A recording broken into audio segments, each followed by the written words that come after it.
My name is Eric Helmreich, and I was diagnosed with AML leukemia a little bit after my second birthday, so between 2 and 3.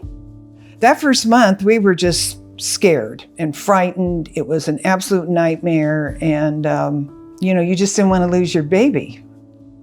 Thinking back about, other parents in the situation back then, in that situation today, thinking about what my parents went through with me, I don't know how they did it. We always had hope. I always had hope, but it was very scary. And really, we looked death in the eye 3, 4, 5 times, easily. I started to meet other moms. All of us on the floor were very critical cases. And so we spent a lot of time up there. But mainly you were with your child, 99%. But occasionally you got to visit with a little someone.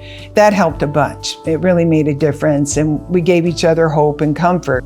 We had informal meetings. We talked about things. And there was a small core of us. And in that group was a young couple. He was an attorney. And he said, "Mary, you need to incorporate." So we decided we would. It was a big deal.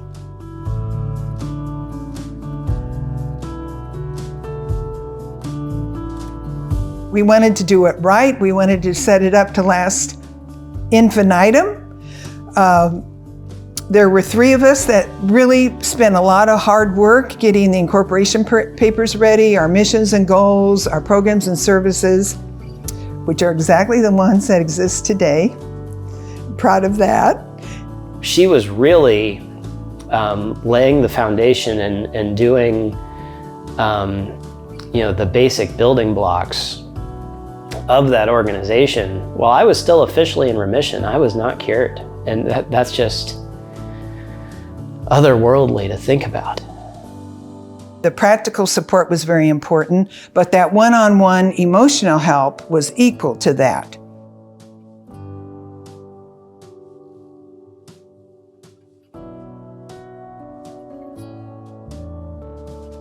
I learned about childhood cancer camps.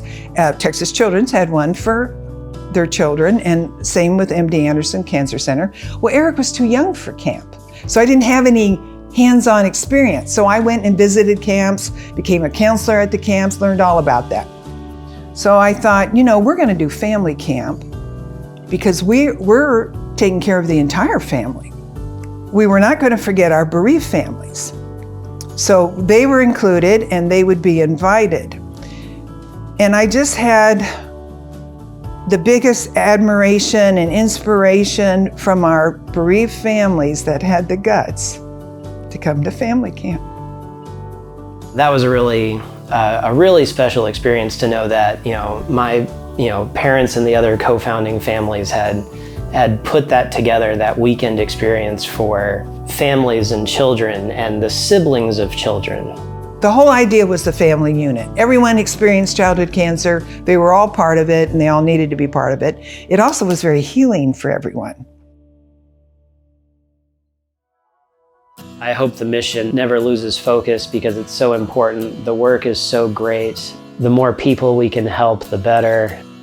Here is a child with a 0 chance of survival, then had transplant and had a last chance of survival. Here he is, playing and growing up, going to school.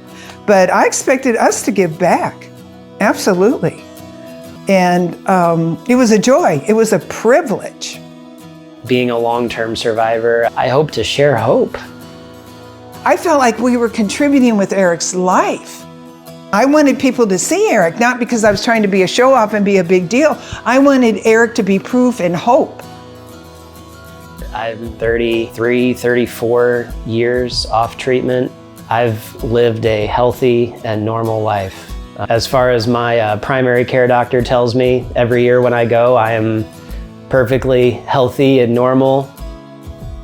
It's been a huge joy to give my parents their first grandchild. Thinking about legacy and what we've been a part of for these last 30 years and the next 30 years and the 30 years after that. I hope to continue to give back to, Candlelighters as best I can, because, Candlelighters has given me so much. It's exactly how we wanted it to be and set it up, and it's happened. And I'm just so grateful for the integrity of the organization.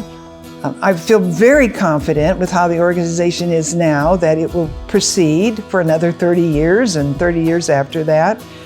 I really had to fight to keep that organization going and alive and funding and be real to people in the treatment centers and have the quality and the integrity. And I didn't do it alone. I did not do it alone. And we had good people, and everyone played a significant role. But yes, just deep gratitude and appreciation, and thank you, thank you, thank you.